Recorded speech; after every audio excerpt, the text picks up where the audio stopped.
next slide. Next slide is Business and Professions Code 7099.2. This is an increase of fines for statutory violations. Okay, so any statutory violations, for example, 7107, abandonment of contract, 7108, diversion of funds. These are just a couple of examples where the CSOB can now fine you up to $8,000 for violation. That's an increase of $3,000. And it gets even more serious when it deals with workers' compensation or violations for unlicensed practice. That's been increased from $15,000 to $30,000 potential fines for that. And so, an example there is if you file a false exemption certificate for workers' compensation, or you contract with an unlicensed subcontractor, or engage in some activity that supports the work of an unlicensed contractor, that can those are going to be deemed serious violations, could result in a penalty of up to $30,000. So the CSOB can issue a letter to you for more than one violation at a time.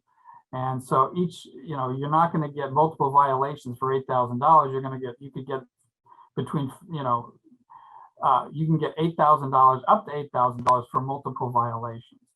And you can get a letter of admonishment as to each one. It's not just one letter for multiple violations. Now you can get one letter for each violation.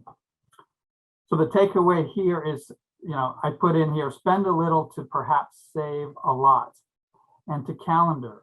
If you have any dates that are important that you need to calendar, get them on calendar. In fact, you could even put dates, calendar dates that are 30 days before the important date, so you have time to address it, like licensing, things like that.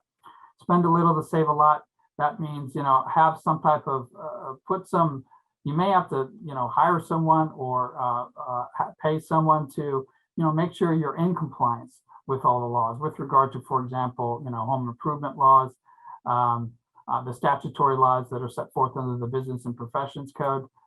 Make sure that you're, compliant with the OSHA regulations, IIPP laws. It's just the regulation of the industry is now so complex that it requires, especially for you medium to large contractors, it requires, as you probably already know, quite a bit of